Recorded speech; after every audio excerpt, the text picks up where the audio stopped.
Live from Los Angeles, welcome to Good Morning La La Land. I'm Dr. Erin. Hi, I'm Rob Mack. And I'm Jez Moyer. This is Good Morning La La Land, America's first live streaming daily talk show, coming to you Monday through Friday at 9 a.m. on Instagram, Facebook, YouTube, and Twitter, now also available on Apple TV, Roku, and Twitch. Today's all about #Wealth Wednesday. We love to celebrate women and empowerment, especially. We're going to transform sales into service today, claim our birthright of prosperity. We come together each morning to know the truth, live on spiritual principle, and just have a good time. There you go. Good vibes. And after all, it is Halloween. I know. Well, happy Halloween. I completely forgot. Not gonna lie. I got here. I was like, oh yeah, it's Halloween today. It was the man in the dog suit walking by. Yes, that tipped me off, and I thought, oh, it is Halloween. Fresh reminder, all the people dressed up. Yeah. Absolutely. But who I care most about are our lovely guests in our studio today. Good morning, everyone. Hi. Good morning. We're so excited that you're here. We've got Dani Cohn in the house. She is an actress, she is a singer, and she's dropping a new hit on November 2nd. We're on California time this morning, right, Dani? Yes. Oh, thank you so much for being with us today. Can you tell us a little bit about your morning routine? How do you start your day? So every morning, it's kind of different for me, but mostly when I wake up in the morning, it takes me like a little while. My mom will be like, it's time to get up. And I'll be like, no, like 5 more minutes. Then an hour later, I'll get up. And then I'll probably either go and eat breakfast or I'll like take a shower. Kind of depends on like if I'm like, it's a lazy morning or it's like when I want to do things. But I'll just wake up, do my makeup, get ready, and whatever I have to do that day, I'll do. Well, thank you for being with us this morning. We're excited to talk to you more later in the show. Melissa Wells is in the house. Good morning, Mel. Hi. Hi. She's helping us break through our dark to see the light. Right now on Halloween, aren't you? Good morning. So how do you start your day? What's your morning routine? Yeah, sometimes it's just a case of rolling out of bed and having a coffee. I've got to say, that gets me started. But if I'm having a great day, what I love to do is have something that makes me feel inspired. So whether that's listening to a podcast, reading like a couple of pages of a book, or just like writing out my own goals and dreams, that like really inspires me in the morning. But yeah, like I said, doesn't happen every morning, but on a good day, that's my morning. Okay, I like that. A positive push for the day. Love it. Oh, absolutely. Good morning, Nikki. How are you today? I'm good. How are you? We're so excited that you're with us today. It's just such an incredible singer-songwriter. I'm so excited to know more about your personal journey, but how do you start your day? Well, I'm slightly ashamed to admit it, but I spend like the first 10 minutes of every morning kind of going through my Instagram. At least she's honest That's about right. it. We appreciate My the emails. transparency. I check the inboxes. I go and any kind of apps that I have that involve people and communication and stuff, I kind of just connect all the dots, and then I get up right after that. Love it. Instagram, Insta Spam, Insta Fan. Yes. Gotta check it all out. Neil Green is in the house. Good morning, Neil. Good morning. He is a master at innovation, incredible CEO, Jabboy Productions, and there's a huge event happening right here in Los Angeles this weekend. Can you tell us a little bit about it? Sure. We're excited to have about 150 financial advisors, family offices from around the world flying in starting tomorrow for a very big sales conference that we're having at the Beverly Wilshire in Beverly Hills. See, the perfect conversation for #Wealth Wednesday, it. right? All about sales. Absolutely. We're excited. Neil, how do you start your day? What's your morning routine? Usually starts about 6 a.m. with the phone ringing, because some of my offices are on the East Coast, so it starts with a couple phone calls, still in bed, roll out of bed, check some emails. From there, I go have some coffee, and then maybe around noon, I'll start the day with getting ready and being prepared for what's ahead. So it's just usually an early morning start for me. I think it's by no chance that we're waking up in New York on California time or something, and you're the epitome of that this morning, aren't you? They still forget that I'm in California, but yeah, they love to wake me up at 6 a.m. That's crazy. Well, thank you so much for spending your morning with us. Thank you. We're excited to talk to you more later in this show. Powerhouse, Anna David. Hi. Good morning, Anna. How are you today? I'm good, and I am a big morning routine gal. Oh, do I take this seriously? Tell me more. Well, one of my books is actually about, it's called The Miracle Morning for Addiction Recovery. So, but I mean, I'm very meticulous. Like, I get up, I read a certain kind of spiritual literature, and then I do Vedic meditation for 20 minutes. and then I drink like water. It's very anal retentive, this whole thing. Like a certain amount of water I drink, and my issue is that the spiritual literature I'm reading right now is on my phone, and so then I get guilty of the little scroll and the like, no, don't engage with the world yet. Ooh, what's the world saying? You know, that kind of thing. Stuck between two worlds. It's tough, Exactly. isn't it? One foot in the spiritual, one foot in the material. You know, one of our guests actually last week said she has 2 separate phones, so she can do just that. One for personal and reading and inspiration, and one for the Insta business. Wow. That's interesting. One more thing to deal with. Yeah, it's like, it feels like one more responsibility, but hey, if it works, I'm all for it. Or we can take a note from Jedediah Bia and hashtag do not disturb. There you Throw go. the whole thing away. Ghost your phone. Right. Ghost the phone. Yeah. Well, thank you all so much for being here. We're excited to talk to you more later in the show. Love that. Oh man, I had one of those mornings though. I gotta Did say. you? Well, because I got like a late start on this week after being out of town. Like I've been out of town every single weekend, so all of a sudden I started getting like frantic mode. Like, how am I ever gonna get all this done? You know, not like that. And then the best thing ever, let me tell you, is that you've got to have spiritual people in your life because they will remind you. They're like, Erin, you know, you're not in the flow, so get back in there. And I'm like, oh yeah, I forgot. This doesn't work. Getting in this force, this angst, like it's the opposite of what's going to actually make shit happen this week. It's so true. So, yeah. It's so true. Prioritizing alignment is everything, right? And I remember hearing something once that I found very helpful, which was like the same energy and presence that brought you into this life that you're a part of and that will take you out of this life and that you're still a part of is just as responsible for your life as you are. Pain. I came in with pain. Did you? Pain. What are you trying to say? Oh man, that's tough there. That's tough, man. We gotta get that worked out. I'm feeling much more. I wanted to say thank you for all my spiritual friends that always remind me of spiritual truth when I can't remember.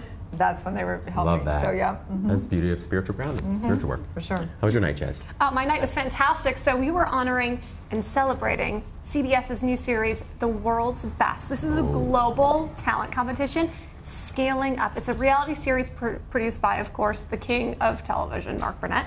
And we went over to the house of Lisa Liu. She's a dear friend of the Focus TV family. The cast was there, the crew was there, and just some of the most incredibly talented people who are having a conversation about celebrating arts and talent on a universal level, because that really is a language that connects us all, right? So what was it like? Music, Were they really dance. cool? What was the vibe like? It was the coolest. First of all, You were there. I was there. That makes it cool. No. It does. And the Dirty Cookie Company was there. They were on our show yesterday. Wow, and so so the dessert table in and of itself was spectacular. But more importantly, it was just an interesting conversation of really how the arts are help it bridge the divide, especially in this really hot political climate right now. The fact that these countries can come together and celebrate their most talented people is really, really special. So I'm really looking forward to that premiering on CBS. Sounds so cool. Thank How God we about have you? you, Jess. You stay out and about and keep us informed of what's going on in the city. She Thank does. God. She does. Me, I've been honestly mostly back-to-back clients, and then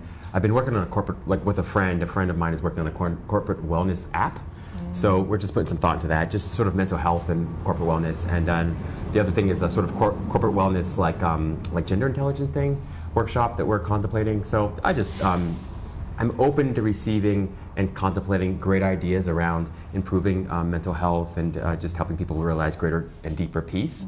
But other than that, just enjoying my life. That's all. mostly. Just saving the world. No, not even close. But yeah, I just for me, it's just you're right about the vortex and sort of staying in alignment. I think that's Gotta everything. say, otherwise, It's my highest priority. Yeah, highest priority. And it's hard because I forget. I get in that rat race and I'm like going on the wheel again. And I'm like, course, wait, yeah. how do I get back on here? I don't want to be a rat. It's really easy to get distracted right now because of the Halloween vibes. I mean, LA comes out in force They do. for Halloween. They shut down entire boulevards for parades. The coolest costumes I've seen around the world Yeah. come out in Los Angeles. And you're just trying to put your superhero cape on Oh, and man. save the See, world. it's- Real deal. So It's what so are funny you guys say gonna that. do? Well, I don't really have any plans except for work, but I love my works, thank God.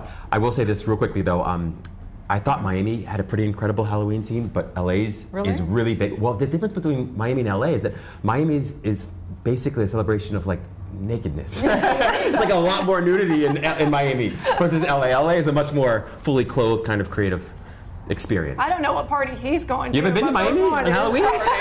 Oh my gosh, you have to go to Miami on What did you Halloween. like to dress up as? Little Rob, Little Bobby, what were you for Halloween? I was a ninja once, Karate Kid. You know, it was all the great movies. I would dress up like those people, like Rocky, and then I was like, was Apollo Creed, and it was ninja, I was Karate Kid. I'm trying to think what else I was. What were you guys? Same, you know, Same. all the Wonder Woman, Madonna, you know, all the typical things. Yeah, I mostly just did it for the candy, I'll be honest. I wasn't that much into the costumes. I was very atypical. I didn't want a costume. I wanted a gown. Couture, please. Oh my gosh. So my mom would drive me across town to like the women's dress shop. She'd let me shop the clearance rack because it was a Halloween costume. But I insisted I needed a gown. I needed a tiara. I wanted to be red carpet ready. So I would go as, you know, Marilyn Monroe. And I was 8 years old. I clearly took myself very seriously. I was manifesting from a young age. Right. That's wild, actually. Oh, but nothing was worse than when in Michigan it was snowing on Halloween. They make you put on that turtleneck sweater. Ruined the whole look. Well, I remember the best years ever was when my son was little and it was Halloween. That was for sure the best, being a mom, taking him trick-or-treating, have trick-or-treat. But my son never liked candy, so I would eat all the candy, so I'd always be sick That's around awesome. Halloween. That's hilarious. Like, way too much candy. You had a sweet tooth even then. Yeah. Did you go see scary movies when you were kids or not really? My son didn't like movies. I was so happy because it was just like he would rather be in the kitchen with me cooking. Yeah. I thought he was going to be gay, but he wasn't. So I mean, which would have been great either way. But I thought, oh my, so I'd just eat candy and bake things all Halloween. I was never really into scary movies, though I did go with executive producer Victoria Simone to see Halloween. What did you think? It was funnier than I expected. Oh, really? I'm not big into. I don't want to watch things like that are horrific or negative in any way, because one, I don't want to manifest it. Two, I just don't want to hold it in my consciousness and my energy field. That being said, it was really pretty funny. Yeah. I don't do scary movies. No, I'm not really a big fan. Do you go see scary movies, Jess? Well, I did not go see any scary movies. But one of my favorites actually is It. The reboot of It that came out last year. Now, that was really cool. But I do think there's something really interesting happening in the horror genre, there we go, of film, in that there are a lot of like comedic spins on these. So Isn't So Dark. They're really mixing the dark with the light and throwing in some laughs. Speaking of laughs, we had a really great show yesterday. Let's take a look at the rewind. When you begin to know somebody, you just see them. You see where they're going. You have this intuitive factor. And so I was sitting there like, I already knew this was going to happen. And it just reminded me how much we already have that intuition inside of us. We know each person that comes into our life, where they belong in our life, if we're going to work with them, if we're not, what ultimately that some of the lessons are, some of the blessings. And I just think it's so important to tap into that place. What's something I've always wanted to do but never done, and it was volunteering at an elephant sanctuary in Chiang Mai in Thailand. And so I kind of just booked my plane ticket, and I booked this trip to go volunteer there. And I think that is where I started to become interested in social psychology and what makes people tick, how we influence others. I think one of the main reasons I wanted to do it in that way was because I think it's important for us to understand that we're not alone in what we're experiencing. You wouldn't know that you're on a toxic overload. Wow. So to me as a makeup artist, I'm also a consumer, and I'm the advocate for them, because I'm the makeup artist putting the products on their skin, that I decided to create my own products and make sure that they're completely organic, they're chemical free. I don't learn well just by like sitting in a class, like watching everyone.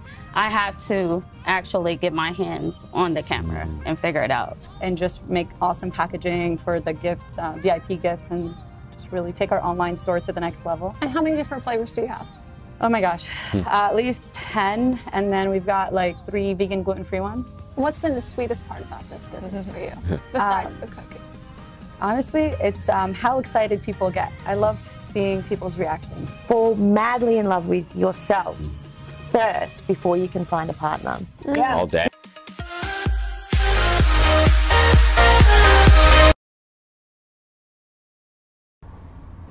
Great show. So much fun yesterday. Talk cookie to me.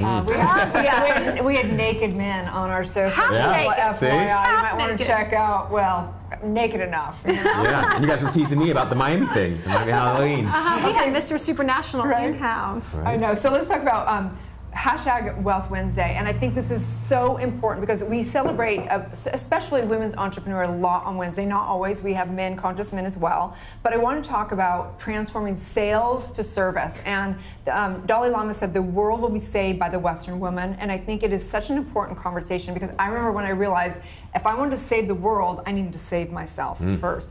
And I think that working with over thousands of women now, I see that obviously we have to do our inner work, for sure, heal ourselves.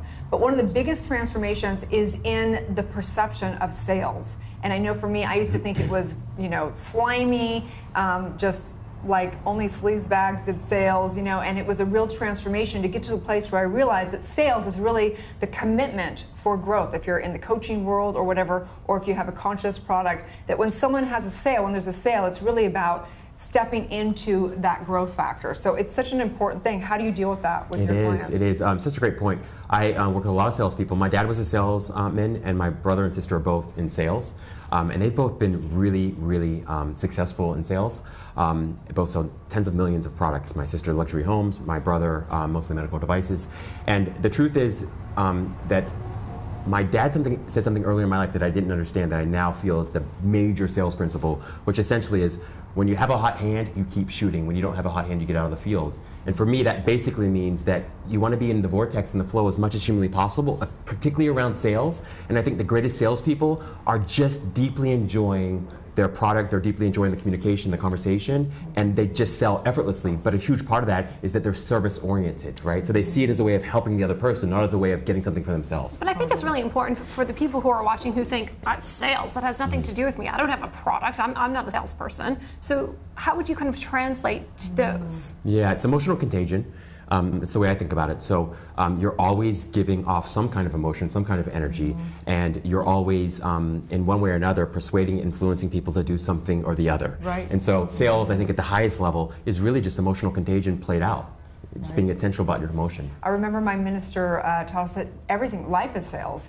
It's not like you're trying to sell yourself, it's that you are emitting whatever you're emitting. Yeah. And we know that universal law is like, we're literally, who we're being is attracting and repelling whoever all points in time. So everything is a sale. The universe is like, what are you committed to and who do you want in your life? So who you are when you walk in a room is making your sale. Absolutely. I think at the end of the day, it's exactly that. It's an exchange of energy, and it's just sharing your joy. I think if you can tap into that piece, that's just sharing your joy and sharing the value that you feel that you have with other people, then you can kind of get more comfortable around this idea of sales, because it can feel manipulative, right? And money is like a scary thing for people. Like, money is God in form as well, and I think there's a piece within it somewhere that has to happen that you're like, I'm okay with taking your money or giving you money because I know that this is an exchange of energy and this is for the highest good. Totally. Whether it be to expand my life and have a better lifestyle. You love lifestyle, right? So whatever that is, but such an important conversation. It is, and one of the toughest things for me, and I want to hear your experiences too, for me was always charging for my services. That was really tough for me. I wanted to give away all of my services. I wanted to give away all my coaching. I wanted to give away all my books. And I discovered two things. One, often people don't want what's free, which is mind-blowing to me. I didn't really believe that at first, but it turned out to be true. The other thing is that people often much more deeply appreciate and commit to what they pay for. And so as part of my sales learning, I've had to come to sort of terms with that. It's been a really interesting journey being in the business of arts in media in general, and really being able to put a price on your talent, on your face, on your worth. I'll be excited to talk to to Danny and to Nikki about this, because so many times we can undervalue ourselves because we love what we do so much. We would do it for free, but it doesn't mean that we should. And that's a key difference. I think there's an important point where you should do things for free. You should try, you should learn, you should use that opportunity to invest that time in yourself to better your skills.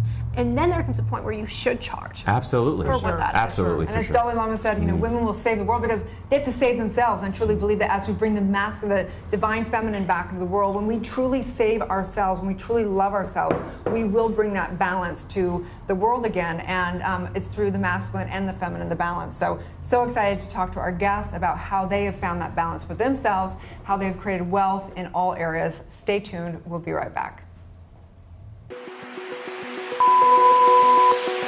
I'm Wendy Brokaw. I'm Paula Marshall.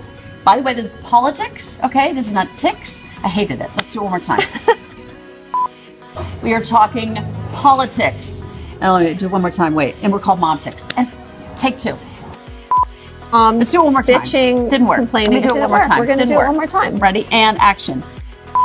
I could bitch to Wendy, and Wendy could bitch to me. I bitch more than Wendy does. I freak out more than she does. Right. So we bitch. We bitch about politics. Two moms. Oh, two moms. Okay, so we're two moms. It was smart. See, smart. Not so smart. Of course, I have a news background. No, I'm an actress. I mean, you've seen me. Hopefully. Ticks. Tick, tick, tick, tick. Oh, that's good. What? Because it's like tick, tick, tick. Oh my God, I don't know if I can do that. I was texting, I didn't hear what you said. And I will still be sleepless, I am sure. I know. Drink more wine. Okay. It works.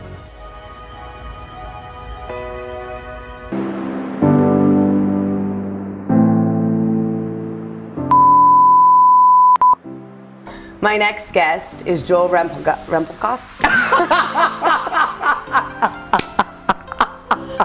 How long have we been friends for? Welcome to Defining Moments. I'm Suzanne Quast.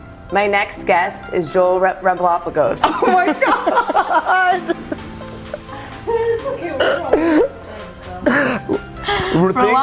Relapagos. Welcome to Defining Moments. I'm Suzanne Quast. My next guest is Joel Relampagos. He is one of the best people that I've ever met. I think that his story of coming out on national TV to becoming one of reality TV's biggest producers should inspire us all. Here are his moments.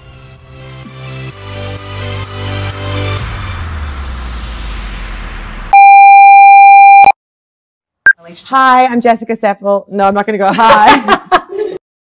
And I just had the most fabulous interview with your darling Alyssa Goodman. So excited to see the interview. That last part wasn't good. Create balance when it comes to a healthy life. Don't forget to watch it. No. So don't forget to check it out on Focus TV here in West Hollywood. All right. He hates it. Check it out on Focus TV. Like it? Can you cut it and make it better? Oh. You got this, girl. Here we go. Oh my God, you're gonna make me laugh. That was a good practice run, though. It was a practice run, a little slow on the uptake. Let's. Hi, my name is Jessie Golden, and I am the creator of The Golden Secrets. A completely, no, hang on a second, sorry. Can we start over? I'm Wendy Brokaw. I'm Paula Marshall. By the way, this is politics, okay? This is not ticks. I hated it. Let's do it one more time. Well, that's why I created Just a Thought meditation recordings, so that you can meditate in your sleep. Pause it there. Can you edit it in? Being new in town, it gives me a perspective on, oh shit, no, that was wrong. No, can we start all over? That's too much talking. No, I'm an actress. I mean, you've seen me. Hopefully.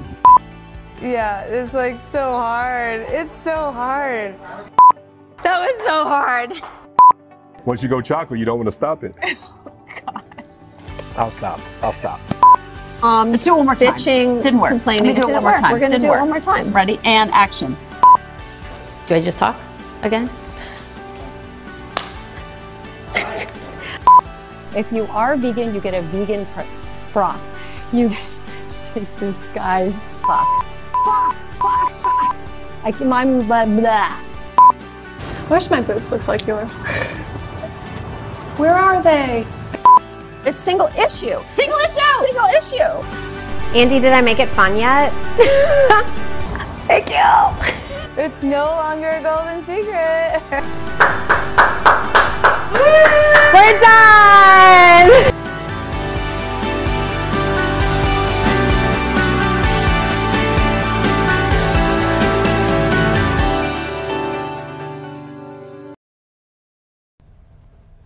Live from Los Angeles, welcome back to Good Morning La La Land. Miss Danny Cohn is in the house. She's an actress, she's a singer with over 12 million fans worldwide. What? Amazing. How is that? How old are you, first of all? I'm 14. 14 with 14 million followers. Yeah. What is that like? It's fun because I love my fans and stuff, but when it first started happening, I kind of had to get used to it because it's not normal going on your Instagram and seeing 3 million followers and getting 100K likes every other minute. So when I used to go on it, I would just go on it, look at my friends' posts, but now it's not like that. So I had to get used to it, but I definitely love it now. Take us back to the beginning. When did you decide you were going to start doing this? Because it started on Musical.ly, now TikTok, right? Yeah. So I just got on the app. It was at the time called Musical.ly, now it's called TikTok. And there was this challenge on Instagram going around, and it was called the Don't Judge Me Challenge. And I thought it was super cool, and Instagram was way different at the time, and it was all like, kind of just where you just post. It wasn't like you could like edit the videos before you posted them or anything like it is now. And so I kept asking my friends, I was like, how are you doing this? Like, how are you editing the videos to be like that? And they were like, oh, it's this new app called Musical.ly. So I just went on the app, did the challenge, and then I just started really liking it, so I kept posting videos. Then I started getting featured on the app, and then I just kept growing on the app, and now I'm here. And now you're a superstar.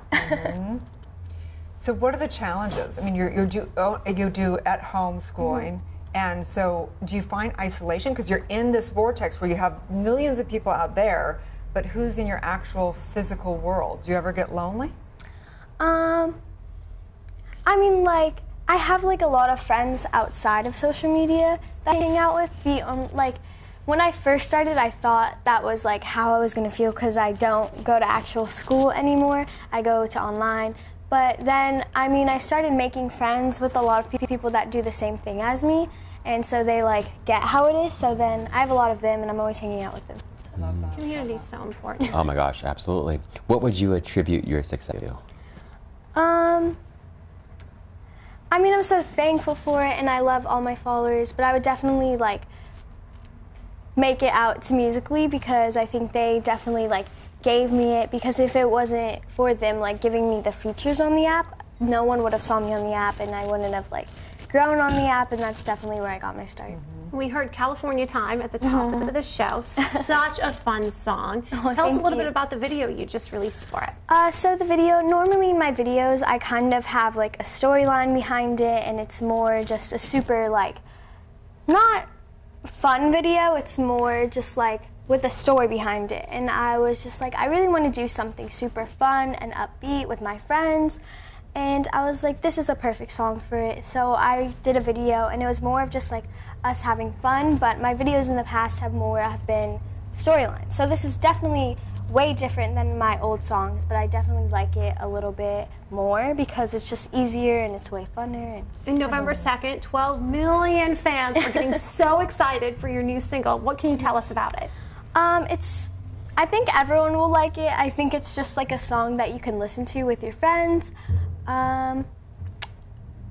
It's honestly, I don't know how to explain it. Like, I feel like you explain your song differently than like the fans will see it. So I'm always like, what do I say? But I definitely think it's a super upbeat song. It's just fun to listen to. It's definitely different than my other songs, so I think it will definitely be a change, so I hope they like it. If you could describe the song in an emoji, what would it be? Honestly, that's hard, but I would emoji. probably say like, is there like one that's like a super like happy one? Like maybe like a smiley face or something, like a really like happy smiley face. We love that. So is that your mission? Because with this, comes responsibility. You have a message, and each person's going to listen to each of your lyrics, and there's a message in it. What would you say your primary message is? My primary message is just to have fun and like just not think about what's gonna happen like tomorrow. Just think about what's gonna happen tonight and make that to just really like have fun and just go with it. I like that. We're not looking for Mr. Right, we're looking for Mr. Right now. Yeah, she's 14 years old. No, that's so cute though. I love that. Have fun for sure. We're all about staying present, being happy at whatever age. So excited. This is a completely new level that we're going to at all generations. So thank you so much for everything you're doing. Tell everyone where they can find and follow you and get your new single in the second. So everyone can follow me at Danny Cone or Danielle Cone. You can just search that up and it will come up. And then my new single is coming out. It's on YouTube right now. It's coming out on iTunes, Spotify, and it's gonna be out probably on like Instagram and stuff. I'll probably post it where you guys can go and see it. Love it. Oh, fantastic. Thank you so much. If you would give us one little shout out for all our La La Land fans, we'd appreciate it, and take us to break. Thank you so much for watching. Make sure to keep watching La La Land. They're amazing, and we'll see you next time. Thanks, Danny. Thank Stay you tuned. so much, Danny. So cute.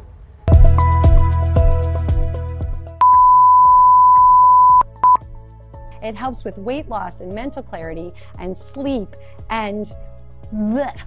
Oh, that was good. I know you're gonna love it. Shit, yeah, good. Bone broth. It's not vegan bone broth and a vegan salad. Yeah, okay. If you are vegan, you get a vegan broth. Jesus, guys. And if you're vegan, you get a vegan bone broth. Vegan broth. Fuck. I'm blah, blah. I know you're gonna love it, so check it out. Beautiful. Blah, blah, blah.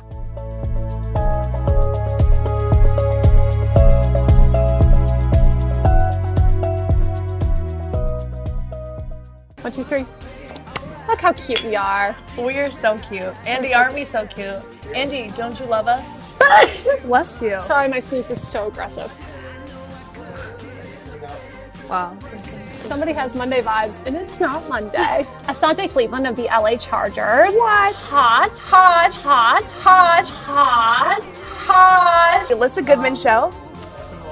Who cares? I don't fucking know. We're just clicking all day. I will not allow that. Cheers. On Monday, we had Asante Cleveland. And you're with Victoria. I'm with Victoria. What the F is my problem? This is it. This is it. So. Cheers. Cheers.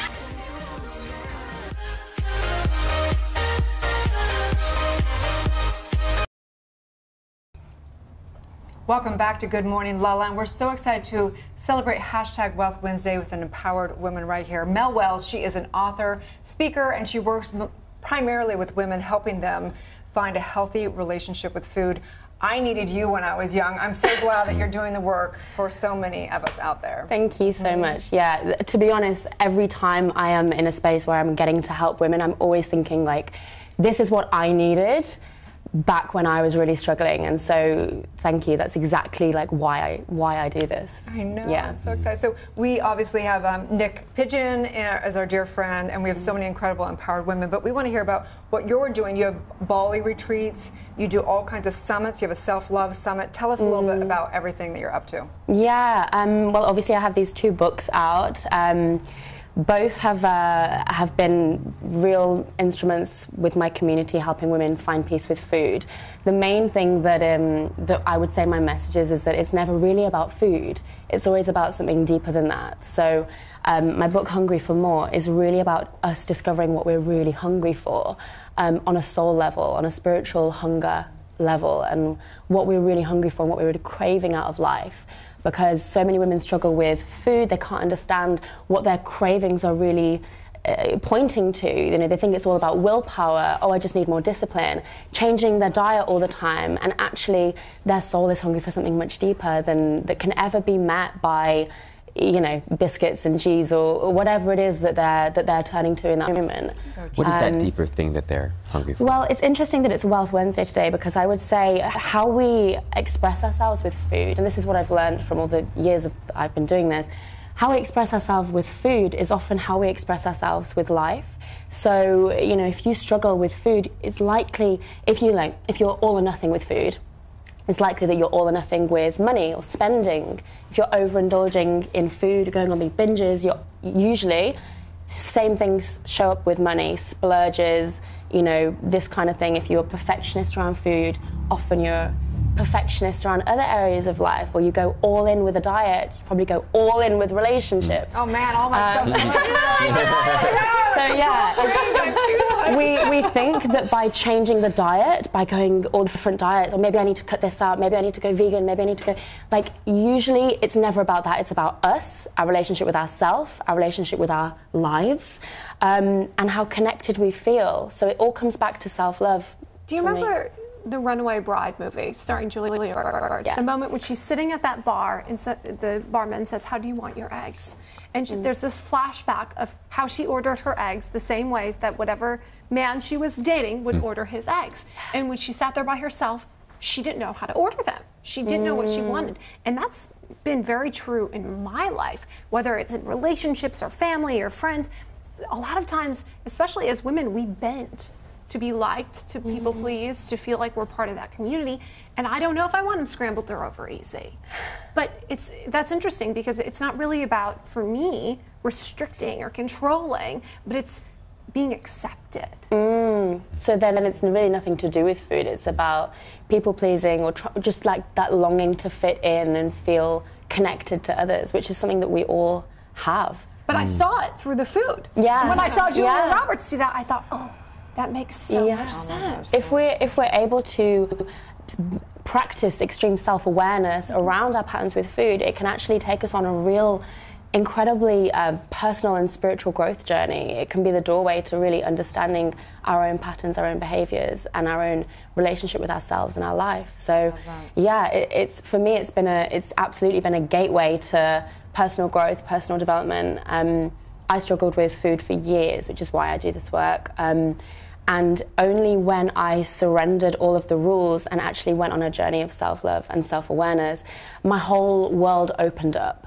I started noticing things, being able to shift patterns, but I wouldn't have got there had I not recognized that something needed to change around my mindset and psychology when it comes to food. It's so beautiful, and in my experience too, even though I'm a guy, that at the root of all of these other problems, whether they're money problems or health problems, that there's things that are all symptomatic of a lack of self-love or self-connection or soul connection. How would you recommend people solve for that at that causal level the lack of self-love they feel, or the lack of soul connection they feel? Is there any practices, are there any approaches that you would recommend? Yeah, I mean, the way I share this and the way I teach this is think about how you show up in relationships and what you value in relationships. You want trust, honesty, loyalty, commitment, quality time, communication. So the way that I teach self-love is basically about getting into a relationship with yourself and all the qualities that you want or that you think you deserve in a healthy relationship. Practice exactly those qualities with you. People talk about that all of the time. Oh, be in a relationship with yourself, date yourself. How do you really do that? Because people just say that, but what do you actually do that, to embark on that journey with yourself? Well, for me, it's about really listening to my gut, really listening to how I feel in each moment and not saying yes just to please others. Really honoring myself and my needs. I spend time by myself, not so much that I'm isolating myself, but I will often say, no, I'm not going to do that because I need to honor myself. I need to take myself out for a meal, or I need to, have my little practices that really nourish me.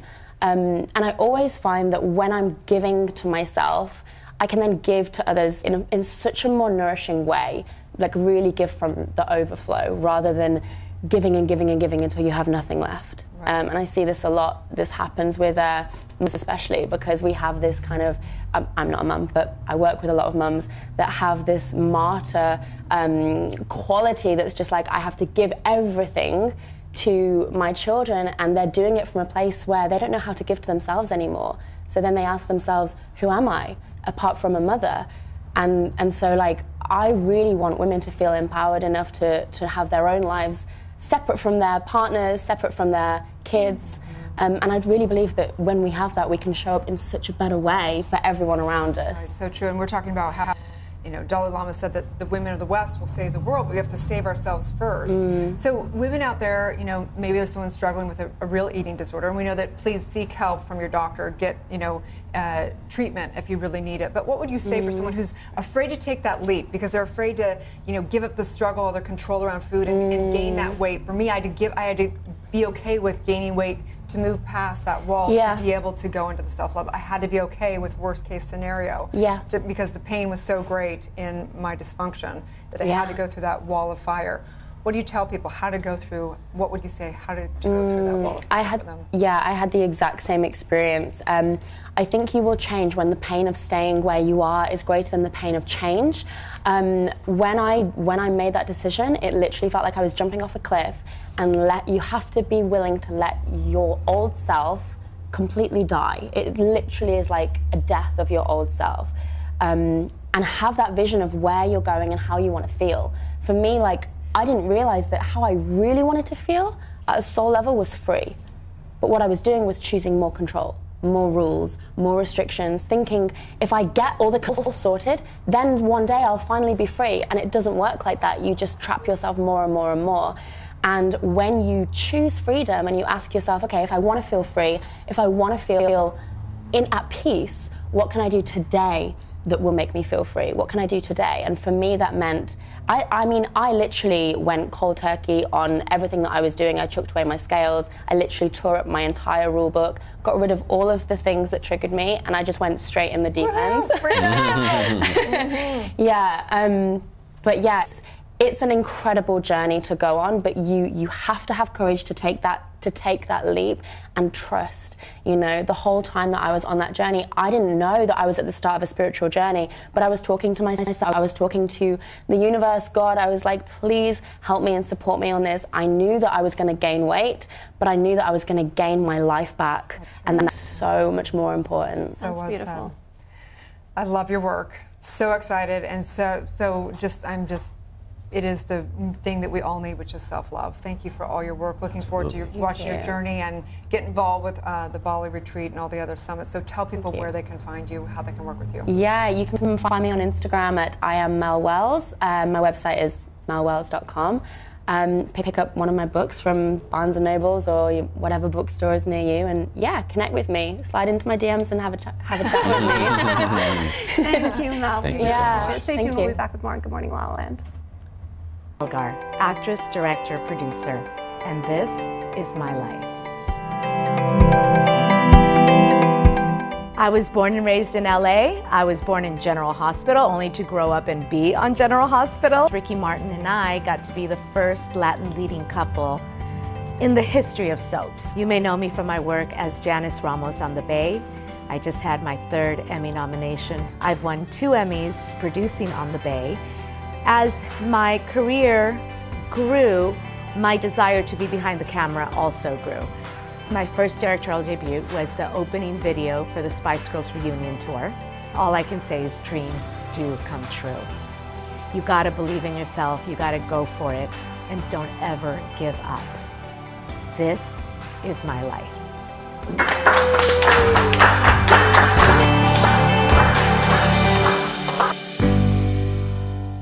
I'm Kelly Goris, and I'm the writer, director, producer of the Heal documentary, and this is my life. I grew up in Long Beach, California, and I love sports. But that being said, I was not a healthy kid. I ate McDonald's, and nothing green passed my lips. Looked at myself in the mirror, saw that I gained the freshman 15, and I was like, maybe I should start eating green things. I read Marianne Williamson's book, Return to Love. That set me on a path of spiritual, interest, and then also science. I was fascinated with optimizing this experience we call life. I produced this documentary that marries science and spirituality and teaches us how to go to the doctor, accept the diagnosis, but we make our own prognosis. The body is capable of miraculous things, and this is my life.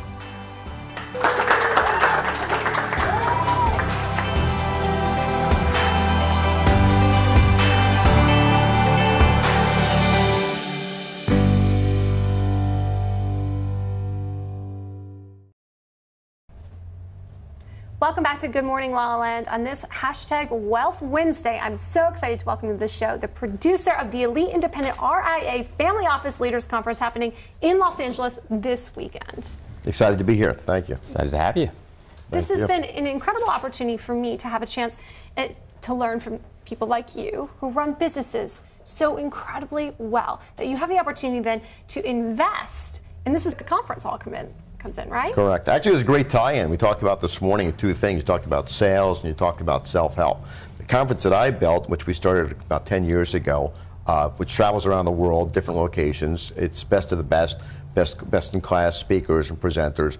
But the actual theme, as you see, is invest in yourself.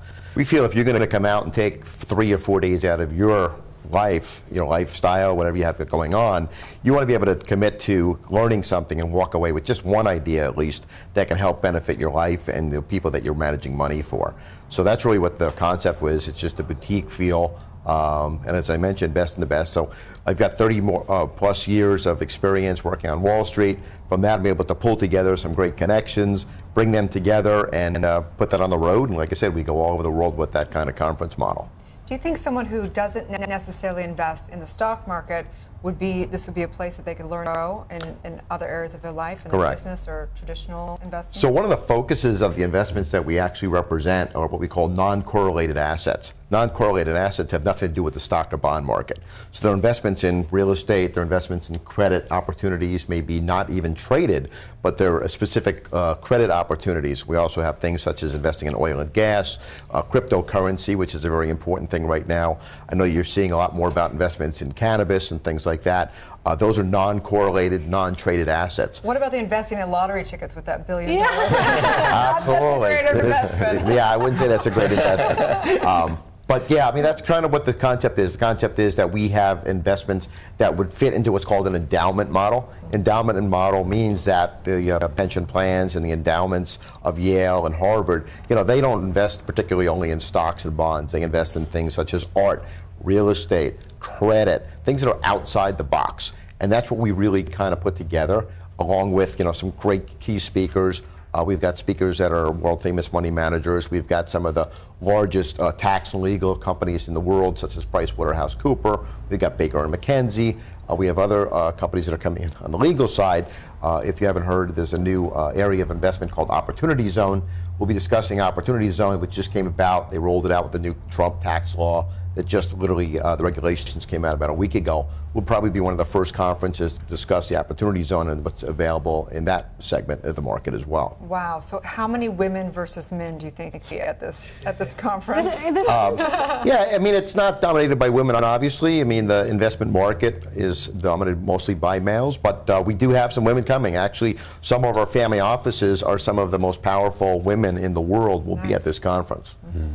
All right. It's so important to learn. And what have you learned about yourself? You mentioned your guest leaving with just one good idea, but having done this for as long as you have and heard all of these incredible speakers, what's been your biggest takeaway? Yeah, well, I mean, the biggest takeaway is I go to conferences all the time. And when I go to a conference, I look at what am I going to get out of it. And what I do is I actually build my conference based upon what I look at these conferences and realize there's a miss. And from that opportunity to go and experience what's not working, I've been able to develop a boutique brand of a conference. And that's why the phone rings off the hook for people just saying, I heard your conference is different. Like I said, it's a boutique feel. We don't want to have 300 to 500 people. We want to keep it small, 100 people. And the people that we put in the room are the ones that you actually are able to benefit from. And like I said, not everybody is going to be your cup of tea. But if you can learn one particular thing, whether or not it's something about helping yourself grow, investment opportunity, or something about one of the new tax changes, that to me is a win-win for everybody. I love it. So where can people find tickets? So there's no tickets. Basically, it's invitation only. We have a specific qualification to attend. And the qualification is $65 million of assets under management. So that would be a particular money manager that manages that type of money, or a family office that has that type of money under management. And from there, we basically we fly them in from all over the United States, from all over the world. We've got people coming in from India, we've got people coming in from Canada, from Australia, from Dubai. So we captivate all those different countries just because, again, it's a boutique feel and people have kind of heard what we do. Love it. Well, thank you for your work, and we need the conversation of investment. So we totally believe in, if we have spiritual freedom, that has to have financial freedom with it. So thank you so much for everything. Stay tuned. We'll be right back.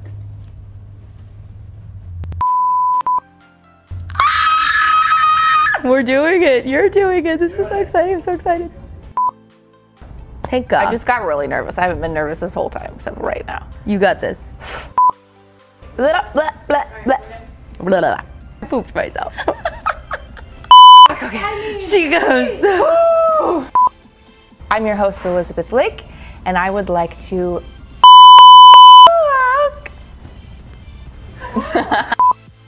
I'm your host, Elizabeth Lake. Man! That's for your outtake. I'm your host, Elizabeth Lake. We'll see you next time. Yay! We did it!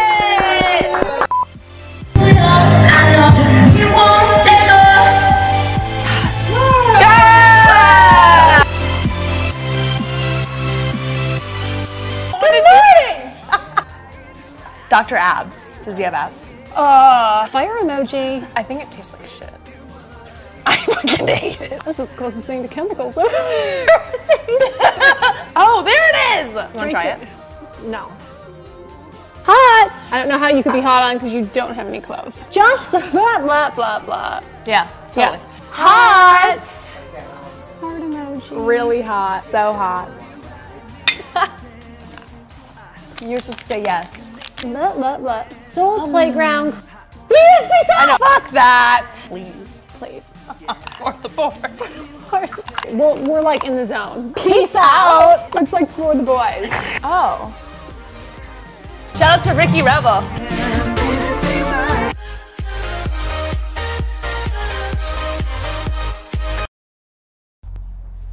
Welcome back to Good Morning La La Land. We're so excited to welcome to the show Nikki Leonti. Thank you so much for being with us. Thank you for having me. Good morning. From the top of the Billboard charts to right here on La La Land. Where did this journey begin for you?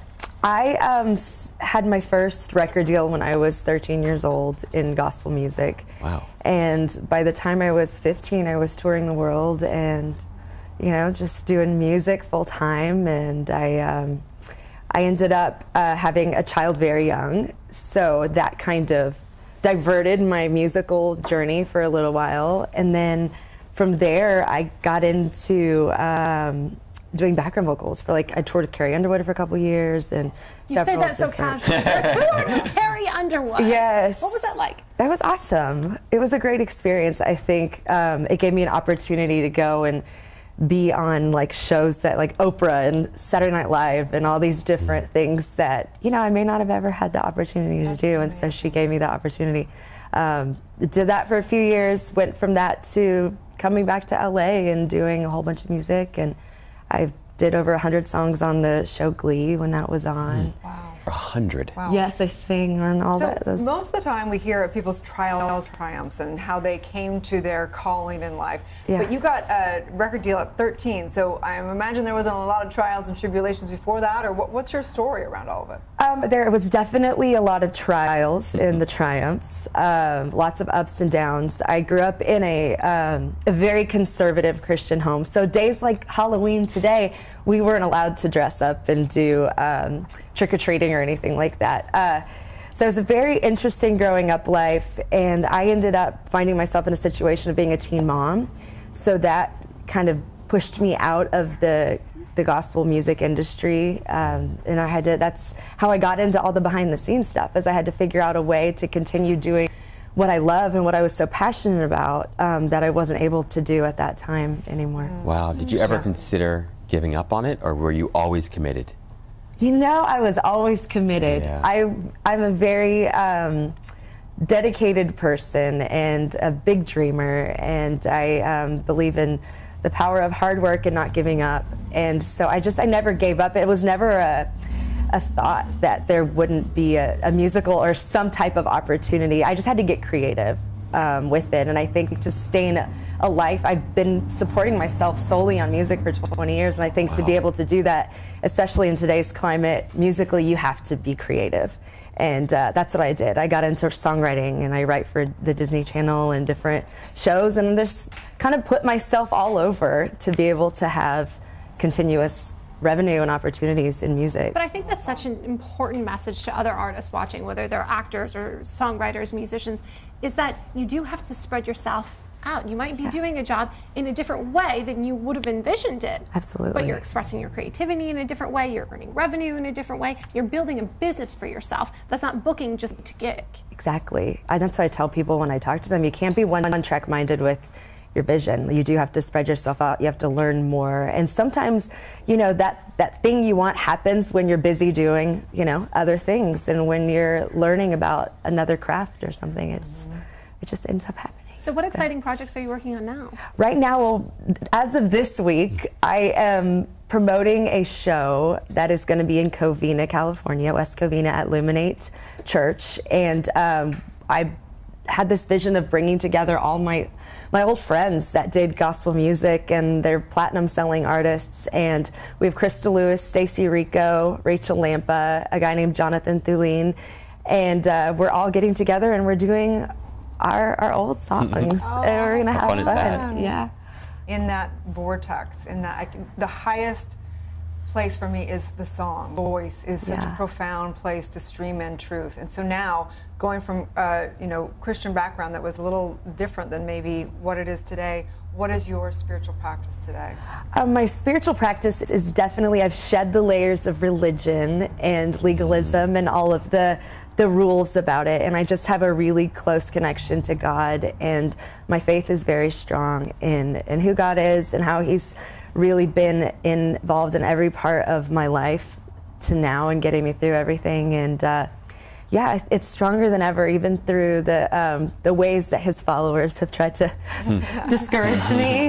You know, I've come beyond that and beyond the way that I was treated or the difficulties, and I see God past that, and I think that's what's even more beautiful about my faith and who I am. I just love that. One of my favorite quotes is, Christ wasn't Christian, Buddha wasn't Buddhist. Yeah. Right? I love that. And so it's about going beyond religion into spirituality. So for you, what do you know, or what have you learned about happiness, success, and faith that you maybe didn't know 10 years ago? That you feel, wow. Happiness, success, and faith. I think that it's way more simplistic than we realize. I find now that, you know, I've experienced the highs and lows of career and success, and my joy is in the fact that today I'm probably going to go, you know, fill my crock pot up with foods and feed my family. And I think the key to joy and the key to happiness is being able to celebrate the small moments in your day and enjoy all those things and see my kids' excitement to go and just walk around the neighborhood and see a house with ghosts on it or something. I find so much joy in that, and I think if you can find that, then you're going to be able to have a sustaining happiness in your life. Thank you so much for all your work. Where can people find you? You can find me on Instagram at Nikki Leonti, and for this show on Friday, you can go to Eventbrite and look up Reunite CCM. Love it. Thank you so much. Thank Have you a guys beautiful so event. much. Stay tuned. We'll be back with more Good Morning La La Land.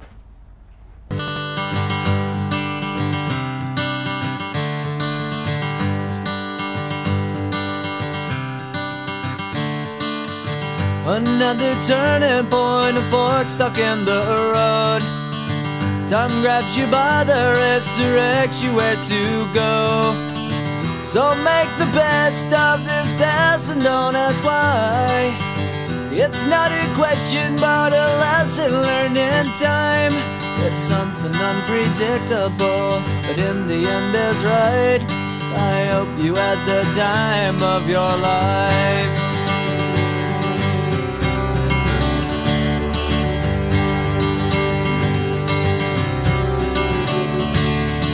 So take the photographs and still frames in your mind, hanging on a shelf in good health and good time. Tattoos and memories and dead skin on trial. For what it's worth, it was worth all the while. It's something unpredictable, but in the end is right. I hope you had the time of your life.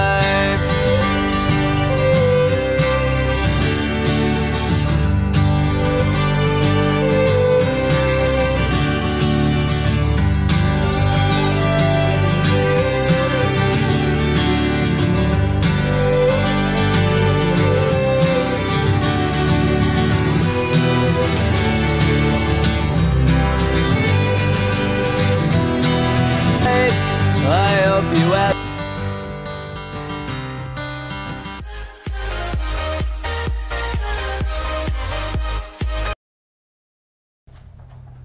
Welcome back to Good Morning La La Land. I'm so honored to have Anna David in the house as a New York Times bestseller, podcaster, TED Talker, and so much more. Does it all. How are you? I'm good. I love how you say, I help you share your dark to find your light. Yep. Light hustler.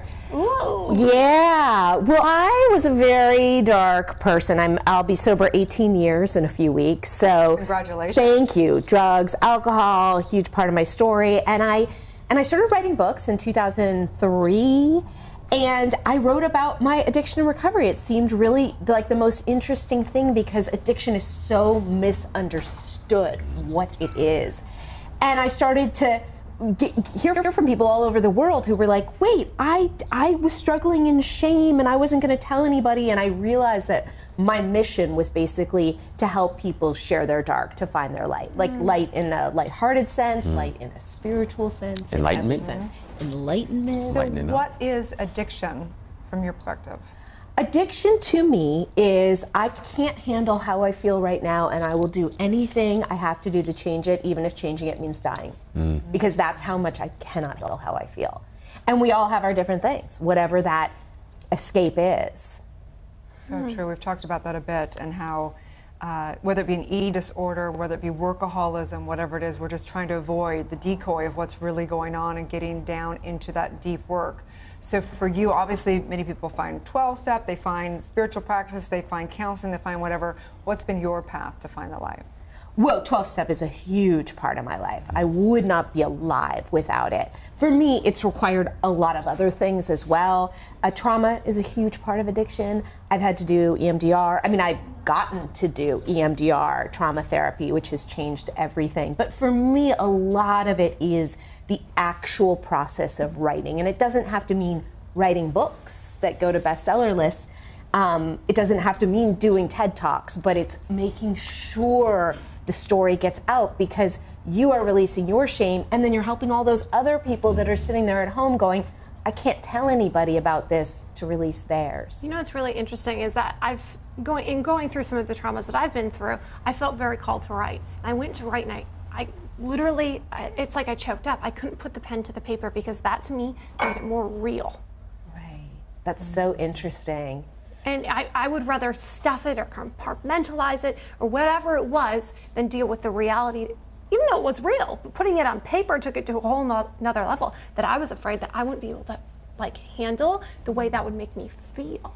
Except ironically, it's the stuffing that kills us. Oh, of course. I get that. Doesn't mean I wrote it. But it's like I heard another guest say, it's when the pain of staying the same is, oh, she said it better. You know, when the pain of changing is, there's nothing more painful than changing except staying in a situation that's killing you. So true. And when you get to that point, you're at the point where you will do it. And the only way you're going to claim your abundance on #Wealth Wednesday is to write that dark stuff down. You have to. We're only as sick as our spirits. So how have you shared this? Obviously, you've shared it through your books and through whatever. But what is it that you find people out there on social media and stuff? What is it that they really want? They want your just day-to-day, kind of like what you're fumbling through, and then you're connecting on that, and then you're taking them to truth? How do you really connect with your audience? It's such a good question, because it changed a lot for me. I didn't understand that I had basically gotten to this point where I wanted to be like, well, I used to struggle the way you are now, but now I'm so perfect and happy and everything's so great. And then I hit major crisis this spring. And suddenly my life fell apart, and I had a book to promote. And I said to my friend, well, I have to cancel all of these things because I can't get out there like this. And she goes, I don't understand you. I thought your whole thing was like, share your dark to find your light. Like, isn't this what you should be doing? And I realized I was totally full of it.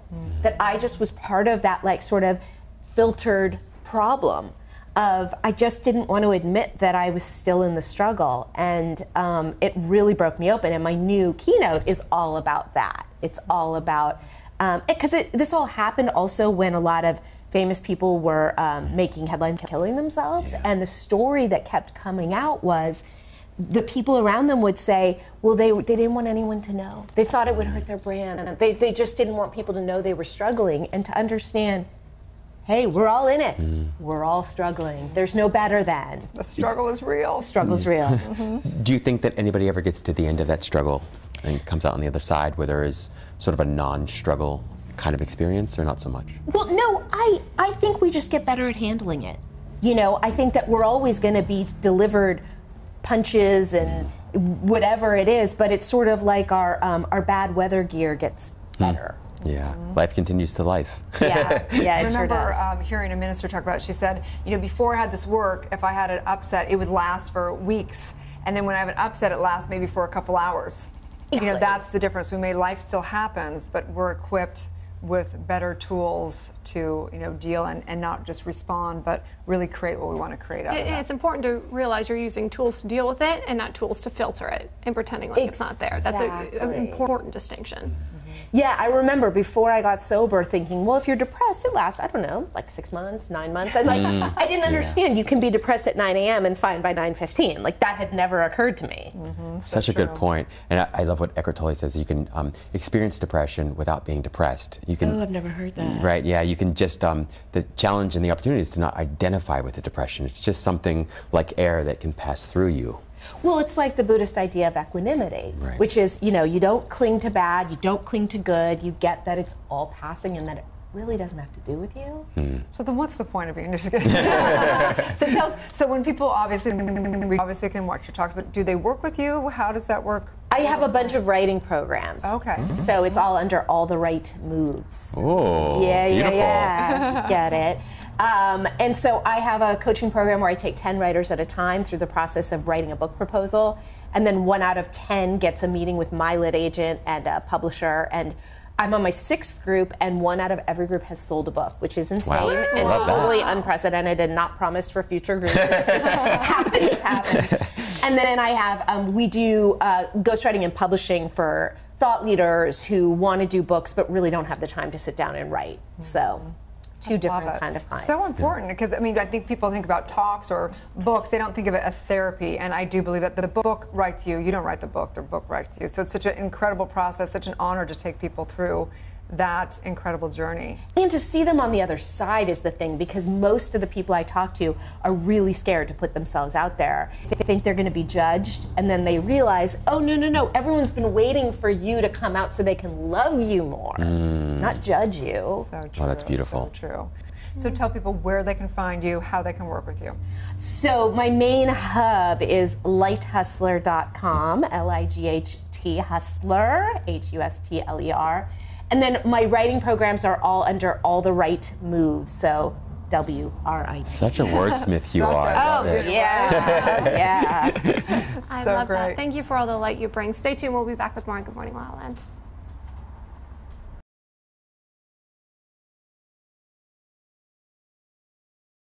Hi, my name's Erica Dela Cruz, television personality, best-selling author, and founder of Passion to Paycheck, and this is my life. I grew up in a really small town called Los Banos, California, then San Diego State for college. So I started working inside of fashion and television and made my leap to Los Angeles. From there, I wrote a best-selling book called Passionistas, Tips, Tales, and Tweetables from Women Pursuing Their Dreams. Also met the love of my life who proposed publicly. ABC, The Knot, and Pop Sugar picked it up. Thank you, baby. That all led to the conference Passion to Paycheck, which is now a talk show here on the Focus TV network. My purpose here with Passion to Paycheck is to bring transparent, vulnerable conversation not only to your TV screens and your digital platforms, but to society as a whole. And this is my life.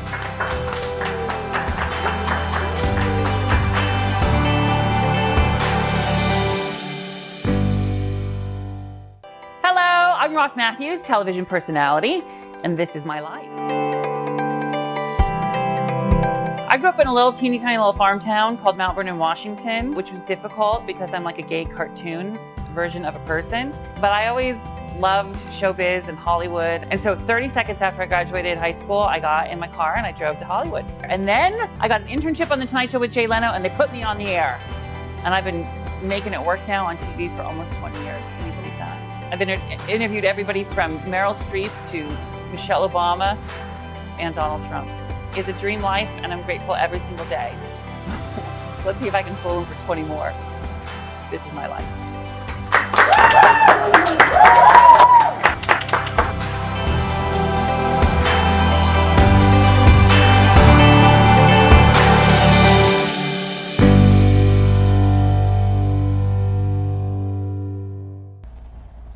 Welcome back to Good Morning La La Land. It is Sales and Service Day here on Wealth Wednesday. We're talking a little bit about how to turn your life into greater abundance, greater wealth. And so I guess the question I have for each of you is, what is your top tip or trick for either improving your sales or improving your service mentality or just sort of increasing the wealth and abundance in your life? And we'll start with you, Neil, since you're the expert. Never stop learning. Always take advantage of something you can learn every day. If you can learn one little piece of something, you can add value to your life or the people that are in your life. It's just what I look to do every day. Fantastic. I would just say, you know, opportunities come to those who never give up. So if you just keep on going towards your goal, eventually something good's going to happen for you. You're a testament to that. I would say help other people get what they want, and you're going to get what you want. And I mean, it's true spiritually and almost energetically in every way. Absolutely. Something that I would say is get really specific on your goals and write them out. Like I said earlier, like I'm huge in like writing down my goals, but I write them as if they've already happened. That's something that I teach and that I do a lot of myself. That's really helped me. I would say just keep going every day and just keep doing what you want to do and follow your dreams, and that will help you improve yourself. Love that. That's our plan here at Good Morning LaLaLand.